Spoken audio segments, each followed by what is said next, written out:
Travaillons maintenant les rapprochements. Nous avons un acquéreur ici qui a des besoins, donc en l'occurrence pour elle un appartement secteur de la gare, 2 pièces, 50 mètres carrés, aux alentours de 235 000 €. Et on veut voir si dans notre base on a quelque chose qui puisse correspondre. Alors vous le constaterez, d'un côté j'ai 13 vendeurs, de l'autre côté j'ai 5 acquéreurs, les échanges vont être minimalisés. Je viens donc cliquer sur rapprochement. Apparaît ici une nouvelle zone qu'on n'a pas encore vue.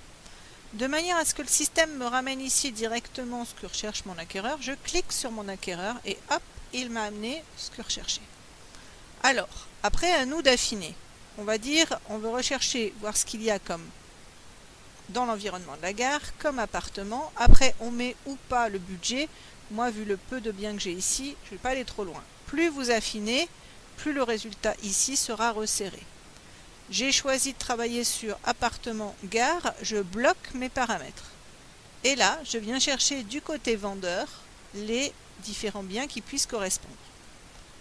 Alors, j'ai secteur de la gare à 259 000 €, on est sur du 75 mètres carrés, elle est à 235 000. Je choisis ou pas de le sélectionner. Je décide de le sélectionner. Je clique sur suivant. Il n'y avait que celui-ci qui puisse correspondre, donc je n'ai pas trop le choix. Après, deux solutions. Soit j'ai ma cliente au téléphone pendant que je faisais ça et je lui décris grâce à ma fiche ou grâce à mon entrée de biens bien détaillée où j'aurai plus de détails. Ou alors, je choisis de lui envoyer un email puisque j'ai sélectionné là où les fiches concernées. Je choisis de lui envoyer l'email avec les fiches ou les liens directement sur mon site internet. Seconde solution.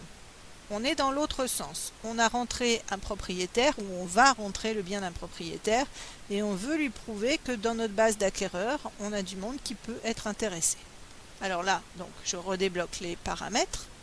Je viens me positionner sur... Alors, je vais tout désélectionner des deux côtés. Je viens me positionner sur le bien du propriétaire. Hop. Je suis sur un appartement en centre-ville qui fait 2 pièces 45 mètres carrés aux alentours de 175 000 €. Ça, il l'a retrouvé ici. Donc, si vous n'avez pas bien rempli cette ligne-là, le rapprochement sera difficile. Même principe que tout à l'heure, je vais aller voir qui veut un appartement en centre-ville. Je bloque mes paramètres. Je vais regarder du côté des prospects ce coup-ci. Alors, j'ai Aurélie qui cherche à 160 000 à 70 mètres carrés. Là, je suis à 175 000, à moi de savoir si mon client accepterait ou pas de baisser. On va dire que oui.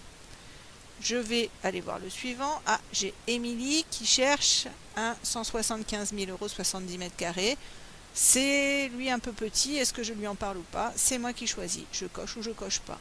Même principe, je décide d'envoyer la fiche ou pas. Pardon, là, j'ai plusieurs acquéreurs, donc je vais utiliser le emailing prospect.